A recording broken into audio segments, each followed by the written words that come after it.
Hello everyone, welcome to Middle Fantasy, the show where we talk about science fiction fantasy. I am your host Zach, and I have another wonderful episode for you all today. Today we're doing something more booktube related, like this is still something that is in my sphere of new things to do. This prompt was actually proposed to me by Chase from Fantasy Talks. If you haven't seen any of his videos, check him out. I've had him on the show before, he's a great guy and all of his videos are super fun, so there'll be a link down below.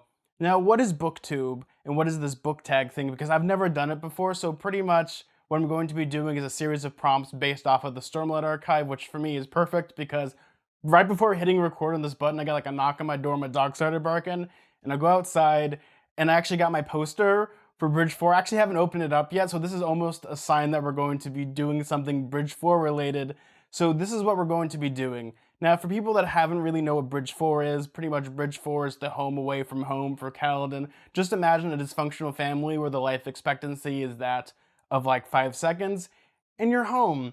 Now, they play a pivotal part in The Way of Kings and the subsequent books, but today we're going to be doing a book tag based off the individual people within Bridge 4.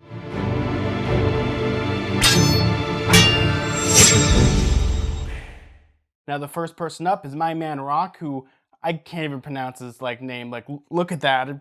If I tried, I'm going to just be like, ah, ah, ah. So we're not going to do that, but he is a part of the Unalaki, and he's quintessentially, when it comes to Bridge 4, the chef of the whole series. Like, he makes all these stews, and a lot of them sound pretty good, and I really wish that I had one. But what is his prompt? What is the thing that we're going to be talking about with him? Name a book that is inspired by food or has a constant theme involving food. Okay, so for this one, I'm gonna have to say A Song of Ice and Fire by George R. R. Martin, because when I think of this book, I just think of food. And it's actually funny because George R. R. Martin just loves food, because I've read like Fever Dream and a bunch of his other stuff like Armageddon Rag and even like Night Flares, and he describes like food as if it's like this weird pleasure thing, which to me is fine because like when I read Fever Dream, like he describes like the chicken as having like this really crispy, quispy skin, and I'm like, I gotta go out and get some skin, and I gotta get some chicken. I guess I could just go to KFC and get the best part. But we're gonna be talking specifically about A Song of Ice and Fire. Now, every time that I read the book, there's always descriptions about food, like pigeon pie, sweet gravy, just boar suckling pig on the spite, grease everywhere. And I think that's one of the highlights of what makes A Song of Ice and Fire so interesting is like, you really delve into this world from the food, religion, politics, and everything. But one of the things that's like that bridges the gap between all these in this fantasy world is the food, because food is a very universal thing. Yes, our tastes change a little differently, but we all like food, we all like good drink, we all like fun and cheer. And usually we have a feast and we have a lot of fun. But when it comes to like George R. R. Martin, man, he's the king of food. Like, I actually have the Game of Thrones cookbook upstairs. I've made one dish off of it. Everything else that I haven't really done. But every time that I read like A Storm of Swords or I read like A Feast of Crows, like I have to go out and get like chicken, either boil it, roast it, or do whatever I need to do, make gravy, heck, get like pork belly and like make some stuff. That's pretty much like, it is what it is when it comes to fantasy. That's like the staple. I mean, there's also like, J.R.R. Tolkien, but it's a little different because he doesn't go as much detail as George R. R. Martin does, and for me, that's food for me. And every time I think about it, man, I'm already getting hungry. I'm sure you probably like pick up my stomach right now just growling. So the next person from Bridge 4 we're going to be talking about is Sigzil, who is like a storyteller within the world. Like, he has this organization whose duty it is to like preserve songs and stories and try to keep them for future generations. So what is his prompt? So Sigzil's prompt is, name a book that features a storyteller. Oh man, this is gonna be hard because like everyone knows the answer I'll probably give is cool. No, I'm gonna talk about Dandelion. Yes, we're gonna be talking about Dandelion from The Witcher. He is such an interesting bard character that I really love. I could say, things about the King Killer Chronicles, but we're gonna be talking about Dandelion because what I like about him is that he's like the quintessential bard-like character that follows Geralt around. I like him a lot in the shows, I like him in the video games, but I really like him in the books. Now, when it comes to Dandelion, he's like the quintessential bard. Like, he like hypes up Geralt, he tries to like he's like the world's greatest PR man when it comes to the Witchers and how they are, but at the same time, what I like about him is that he has so much gusto, and he's also like not afraid. Like, he gets his ass kicked quite a lot, But at the end of the day, like, he has, like, the shit-eating grin on his face, and he just keeps persevering and writing songs, and that's what I really like about him. And when we get to, like, the Witcher show, that's what I really liked about him. I mean, yes, his name's a little different. It's like Jaskier, which pretty much is just translated from Polish, just means the same thing as dandelion. But there's so much, like, charisma with that character. Like, he has always so much fun. Again, there's, like, different versions of him depending on what media you're in. Like, in the books, he's more subdued, and he's still kind of like, like a jackass, but he's like a lot of fun. Whereas in the show, he goes all out for it. And obviously, I can't talk about Dandelion without like Toss a Coin to Your Witcher, which that song's a banger. I know people don't like it as much as like I do, but it's one of those where like even in, like in that show when it comes to like that scene, like he's talking about girls, like that's not how it happened. But that's like the duty of a bard, is to kind of pretty much hype someone up and kind of like tell the truth in a different way, much like in the King Killer Chronicles. Telling the truth is always boring. That is why when you tell the truth, you need to like bend it a little bit. Like you're not fighting 10 guys, you're fighting 10,000 guys. Or it needs to be a believable lie that's catchy. And I think, Dandelion does such a great job at that, and that's why I love him as a storyteller. So the next character I'm going to be talking about within Bridge 4 is actually Renarin. Now Renarin's a newer addition to Bridge 4, but when it comes to me and Renarin, he's like one of my favorite characters of all time. I love him because he's very relatable and he's very an honest depiction, because what Brandon Sanderson does with him, he's actually, talked about how Renarin's on the autistic spectrum, but at the same time, everyone accepts him for who he is. And for me, that resonates so much to me. So what is Renarin's prompt? So Renarin's prompt is name a book character that has to overcome a mental or physical challenge. So the character I'm going to be talking about when it comes to this is actually Glotka from the first Law series by Joe Abercrombie, and he's a character that for me is the most fascinating out of all the characters. I mean, there's a lot of interesting characters, but when it comes to him, he's both the most broken character, but at the same time, like his strengths and his weaknesses kind of like correlate together. Like when it comes to him, I'm not going to be giving really that many spoilers, but he's a character prior to the book start. He was like an officer and he got captured and tortured. He's horribly disfigured and he's grumpy, but you get into like his POVs and he talks about like his fight with like stairs and how much he hates, basic things that we take for granted. And it's one of those things that Joe really does really well, is when you get into his headspace, like how a person that has like a disability, or it's like, how do they struggle with day-to-day life, and how do they overcome challenges like going up and down stairs when you have a hard time doing that. And for me, that was always the interesting thing when it comes to Glotka, is like he's this character that is pretty much, in a horrible situation. He's trying to be better, but at the same time, it's almost like perpetually, like the more he tries, the harder like he just like gets his whole life screwed up. But he's someone that tries to overcome everything. Like he doesn't let people like, walk all over him. He's just the person that's just like, this is how things are, and this is how I'm gonna horribly torture you, and this is, I'm gonna do the exact same pain that these people did to me, to you, and he gets results. And again, that's like he's like a morally gray character, but that's the one thing that I like about him. And if they ever like adapt that story, I'd love to see who they'd get to play him, because he has to play both like the hard, hollow person of his former glorious self, and the person that's completely broken and has to like live with himself. And that's a character that for me, he's a very interesting character in a world filled with interesting characters when it comes to all those books by Joe Abercrombie. So that's actually my pick when it comes to it. So the next character from Bridge 4 we're going to be talking about is Lopen. What can I say about him? Just classic Lopen. He's the jokester, he's the trickster of the group. And he's a character that, prior to like recording this, he's going to be a character in Dawnshard. And he's a character that people like or people hate. He's a lot like Lift in many ways. He's very much like, like the rowdy cousin, the person that like wants to like party hardy all day, but he's like the eternal optimist. He's just like, he sees the bright side of life rather than seeing like the negative things. And that's for me is one of the great things about Lopen. And I'm actually interested to see what he's going to be doing in Dawnshard. So what is his prompt? So Lopen's prompt is name a book character that's not afraid to try new things.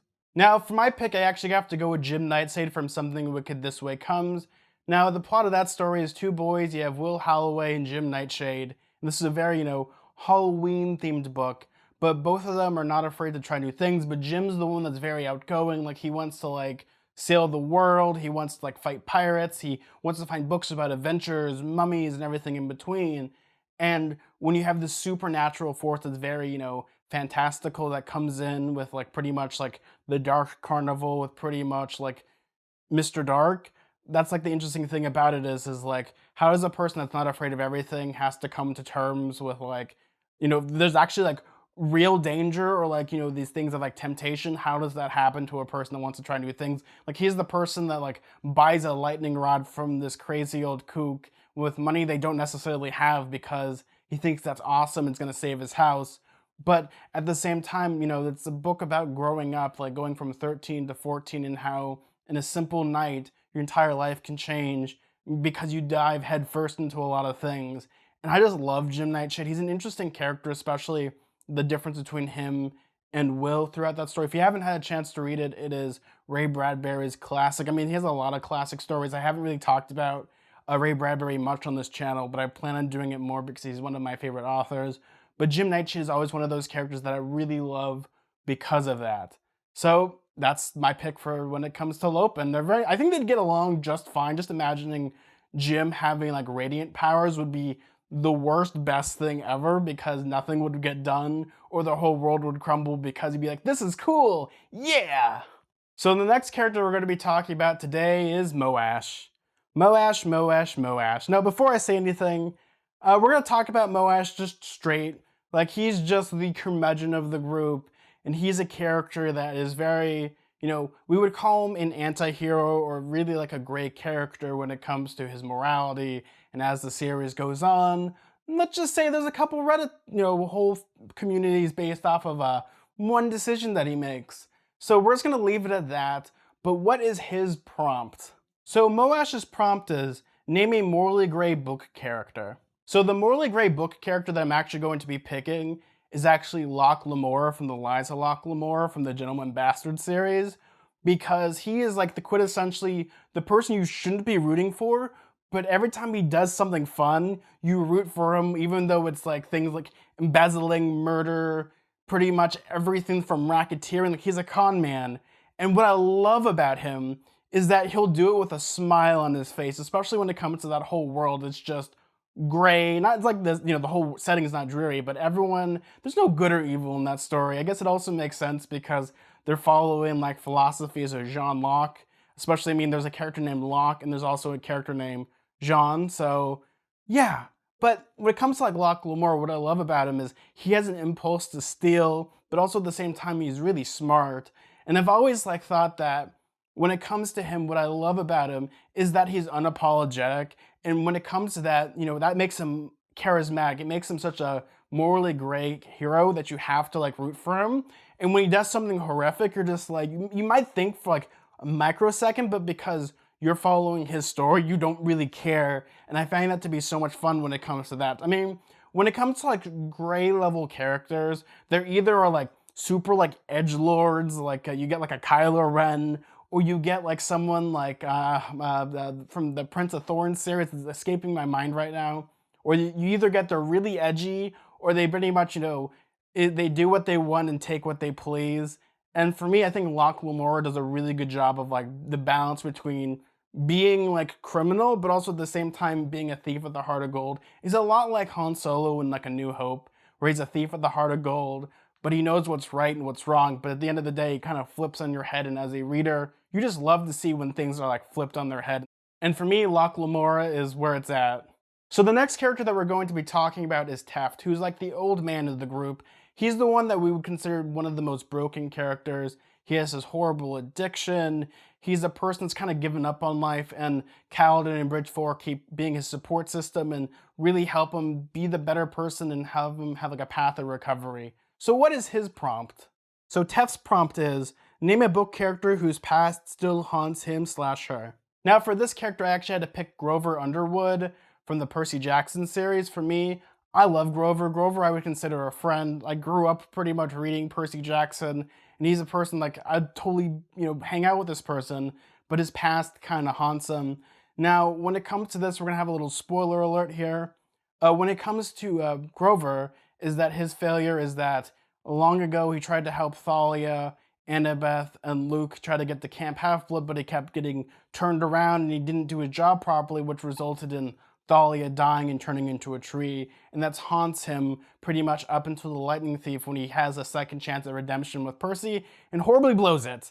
But he goes on the adventure and they're able to get the bolt and they try to figure out who the Lightning Thief is. And what I like about Grover is that, yes, he's a flawed character and he has all these regrets and he's like, he doesn't know what to do with all this stuff, but he's like unrelentingly like loyal. He loves everyone that he's with. He tries to be brave even in the face of impossible odds. And that's what I really like about Grover, is that like he has that charisma. Yes, he's kind of a scaredy cat. He's like the comic relief, but that's what I like about him. I mean, one of my favorite songs actually from the Lightning Thief musical is The Tree on the Hill, which is his song about his failure with Thalia and how it's like a very like acoustic song that gets amplified and it's pretty much like, you have your failures, but at the end of the day you have to like learn from them or you're never going to get past them. And that's what I like about Grover. He rises to the occasion and becomes the person we all want to like hang out with. And he's just the goat man that never stops. And all he wants to do all day is eat enchiladas and tin cans. And you gotta love him for that. Even if he has a haunted past, it's not going to define him because in the future you can make your own path, you can make your own destiny. And I find that to be so exhilarating. So the next character that we have from Bridge 4, and I would call them a character, is Syl. Now Syl is actually Caladin's spren. And she's kind of like the non-player character. She's a lot like, I don't want to use like Legend of Zelda like Navi, because I'm sure she's compared quite a lot to her. Like, hey, listen! But she is the second wind for Kaladin. She is like the hope on his brain, because many times Kaladin is, tried and tested. And a lot of the times it's Syl who has like this unrelenting optimism, much like Lopen, that really helped Kaladin through the worst of his depression and being able to like survive these horrible situations that he's in. So what is her prompt? Name a non-human character companion that constantly offers advice.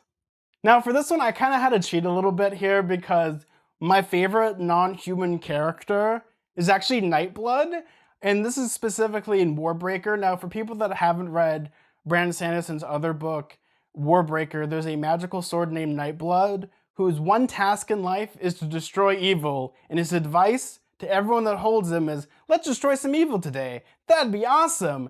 Yeah. And what I like about Nightblood is that the idea of destroying evil, the person that created Nightblood, oh, this is going to be like a very noble intention. Let's destroy evil, without thinking, wait a second, destroying evil is a very subjective term because you're talking about the person holding the sword might have a different definition of what evil is. So the person holding the sword could be the worst person ever, but because they define evil in a different way, Nightblood's like, yeah, awesome, wow.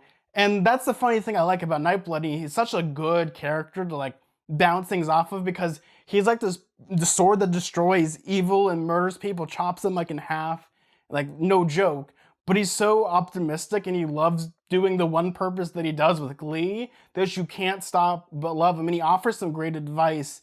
And when it comes to him, what I love about Nightblood is that he's a cool sword. Like, honestly, like, no joke, I'd probably hang out with Nightblood. Like, I don't think I'd wield him, but he'd be a fun person, like, to talk to. Maybe, like, play, like, cards. I don't know how, like, he'd hold the cards because he doesn't have hands, but I'm imagining, like, me sitting there, like, with a card table with him, like, we're playing Uno, and someone has to be off to the side without carefully not touching Nightblood to like hand him a card, and we just have so much fun. And that's kind of my pick when it comes to a non-human character that I love. So the last character that we have for Bridge 4 is actually Kaladin Stormblast. He is the leader of Bridge 4. He's the person that got the band together and gave people hope when there's a hopeless situation. He's a character that is one of our main POVs throughout the Way of Kings and all these subsequent books. And he's a character that is so fascinating because he's a character that has a lot of regrets and he has a lot of wants and dreams. And, life just keeps knocking him down. He has to live in like his father's footsteps in a lot of ways and a lot of his conundrums. And he's a character that people love him, people hate him, people just want to like wring him by the neck. But none of them like can't fault him for like his problems because a lot of them are very out of his control. And like he lives with like this constant depression and dread, and everyone around him is just trying to be a support system for him. And he's a character that I absolutely love, and he's sometimes like a hard nut to crack because he has his great moments, he has his sad moments, he has his heroic moments. But at the end of the day, he's just a man with a spear and knows exactly what to do. So what is his prompt? So Kaladin's prompt is, name a book character that is more than he or she initially appears. So when it comes to this prompt, it's more like don't judge a book by its cover. So what we're going to be doing with this is don't judge a book by its cover. So we're going to be talking about Bast from the King Killer Chronicles because he's a person you don't judge. Because he seems like this person that's like this womanizer, this person that doesn't really want to study, doesn't want to do, anything but like hang out with the girls and tee hold hands. Yeah, there's like things like that. But when you get down to Bast, what makes him such an interesting character is that that's almost like looks, supposed to be like, don't look at him that way because he's gonna murder you in horrific ways, because that's not the intent of the character. Spoiler alert, to turn this off if you don't want to know this.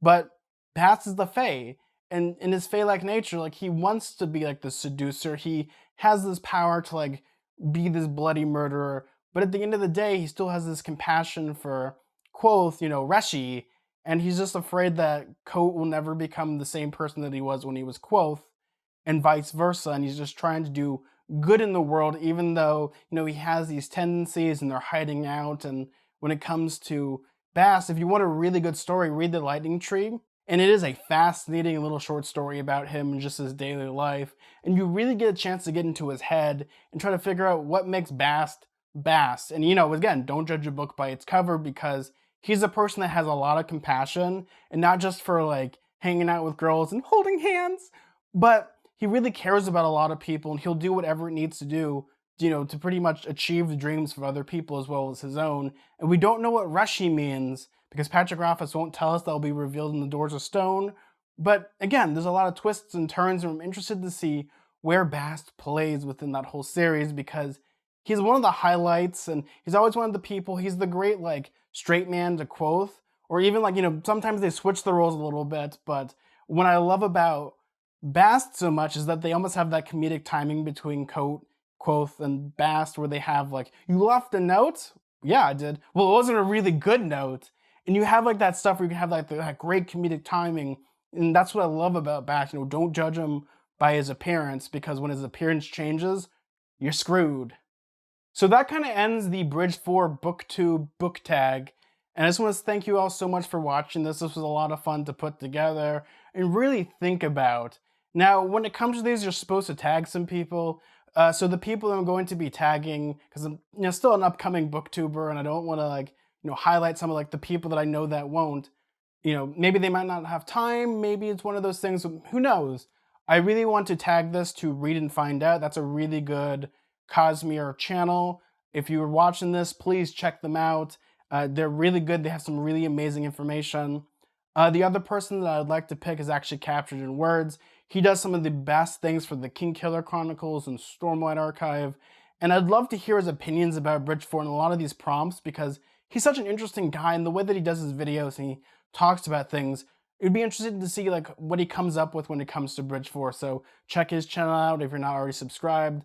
And the last one I'm going to tag, is actually the Duke and Duchess podcast. They don't have a YouTube channel, but they're on every podcast device. And just a couple that do like a reread podcast. They've gone through the Stormlight Archive. They've gone through, a lot of other fantasy series. And I'd love to hear what their banter is. So please, fill this out and do all that stuff. I just want to say thank you all so much for watching this video. I really appreciate it. This was a lot of fun to do.